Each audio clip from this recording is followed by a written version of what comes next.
Hi, my name's Chris. I live in Australia and we are in a full-blown housing crisis, both availability and affordability in this country right now.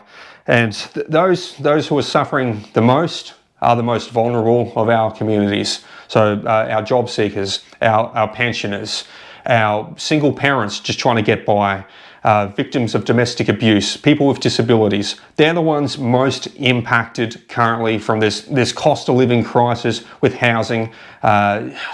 It's just gone too far for too long. You know, we're in a country of wealth. Australia is a wealthy country.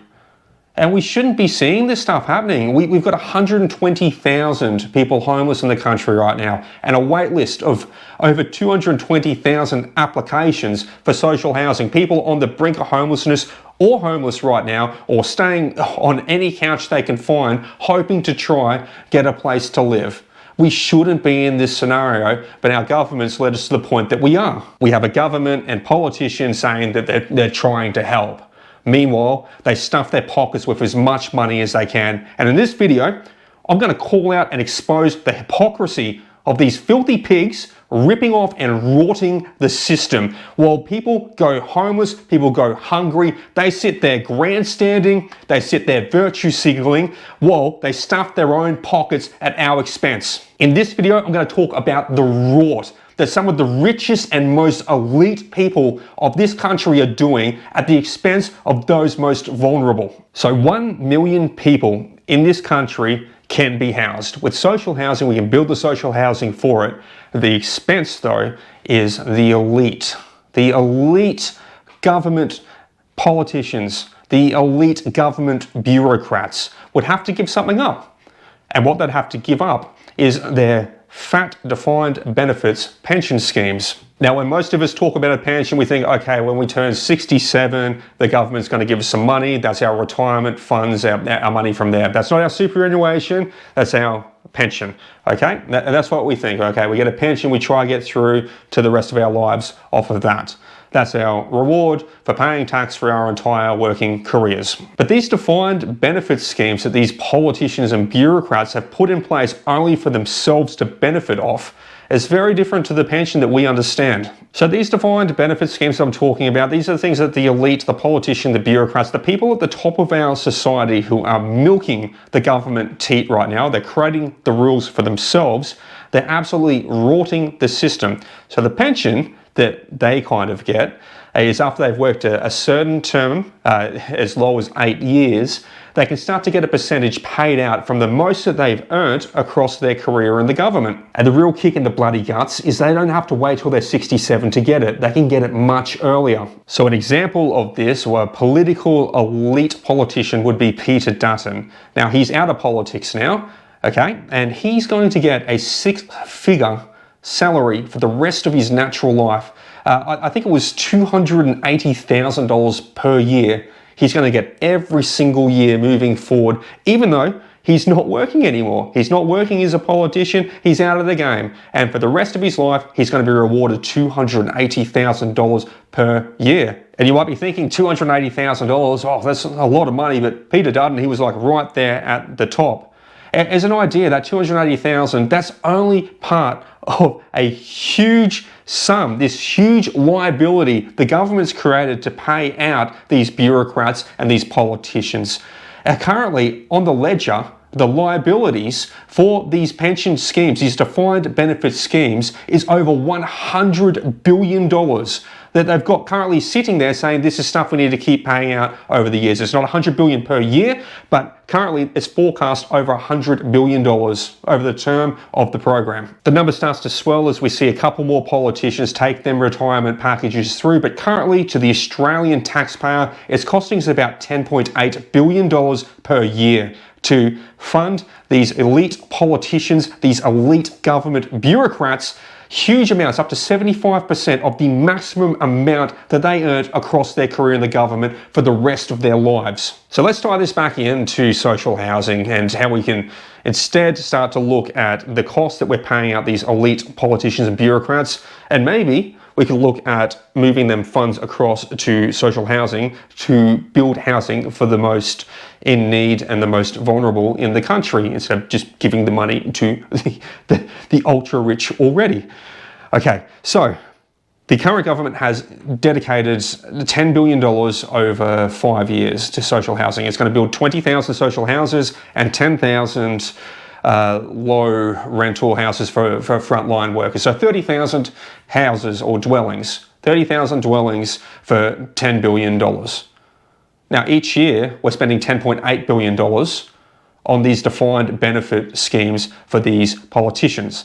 So if you look across a 10-year period, if we stop paying these politicians and bureaucrats, these huge, these lifetime lotteries pretty much, so $100 billion over 10 years, well, that's going to build 10 times the houses that the current Albanese government's saying over a 10-year period instead of the 5-year period. That's if you can get enough builders, of course, for it. But even still, that'd be 300,000 social houses, 300,000 social dwellings, as opposed to the current 30,000 that are got on the books right now. So it's just shifting the money from the pockets of the wealthy politicians, the wealthy bureaucrats who have already been on incredibly high salaries for a large chunk of their career. So they're already rich.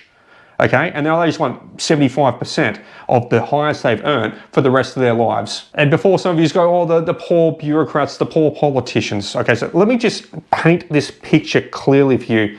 So some of these at the top of their departments, the directors of a department, the heads of organisations across the government, some of them have been earning over $1 million per year across their working careers, and now they want $750,000 per year payouts for the rest of their lives. Now, many of them aren't even reaching that age of 67 where we normally get our pensions or anything like that. No, many of them in their 50s are saying, you know what, I'm making $1 million a year right now. I've kind of checked all the boxes across on this benefit scheme.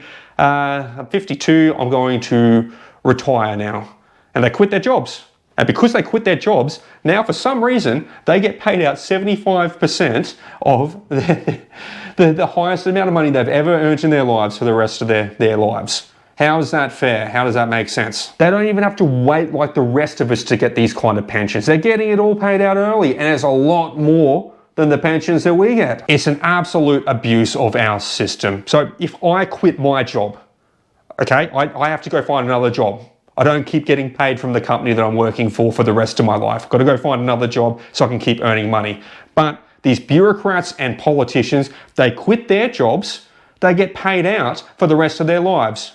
How does that make sense? How is that fair? It's a rort. Even if you got lucky and you went down to the IGA and you got yourself a set for life scratchy and you won and you're set for life, you get paid $5,000 a week for the next 20 years or whatever it is.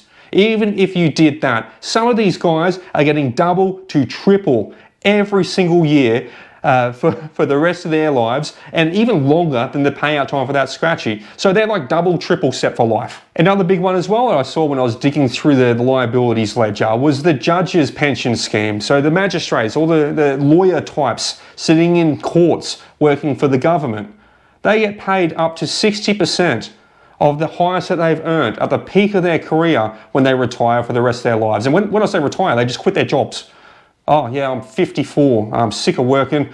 I guess I'll just retire now and get paid out $250,000 per year for the rest of my life. Yep, I've done my hard yards, I'll just take that money, thank you. So it shows that even our justice system, there's a rort as deep as our justice system. Am I just naive? Am I just learning this stuff? Or did you guys already know this? This is just billions, 10.8 billion per year, just being filtered across to the richest people, the most elite within this country who held a government position. But if we cut it tomorrow, we cut that liability, all these payouts that we're going to keep doing for the next decade, 2 decades, 3 decades, however long they live for.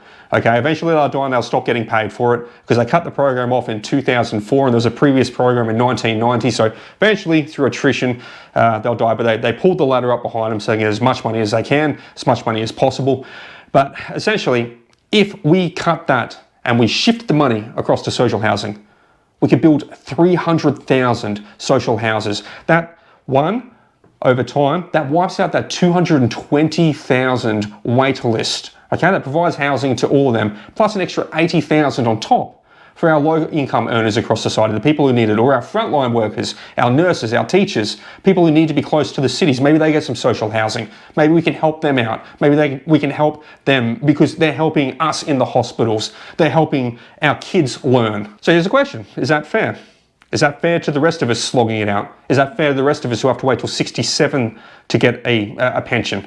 Is that fair that if you quit your job or you get fired from your job or you get made redundant from your job, you have to go find another job. You've got to go find work. You've got to keep working.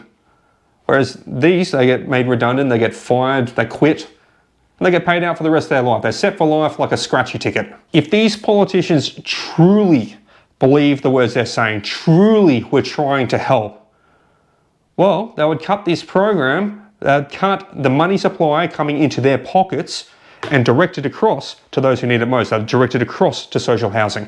They could cut it tomorrow if they wanted to. They could cut the program, it'd be done. And a couple of them bureaucrats would be like, oh mate, 55 and I've got to go back to work. No, they don't. They're already rich. They're filthy rich. They've earned hundreds and hundreds of thousands of dollars on salaries per year across their working time. And then they've been feeding out of the trough for a long time now, okay? They don't need to work. They're already millionaires. We can cut them off, okay? And that money can be diverted across to the people who need it, across to building the infrastructure, not just for the current generation of Australia who need it the most, but for the next generation and the generation after. We need housing. We need roofs. So I'll leave it with you. Which would you prefer? If tax is inevitable, we're going to get taxed regardless of anything, and the money's going to be spent whether we like it or not.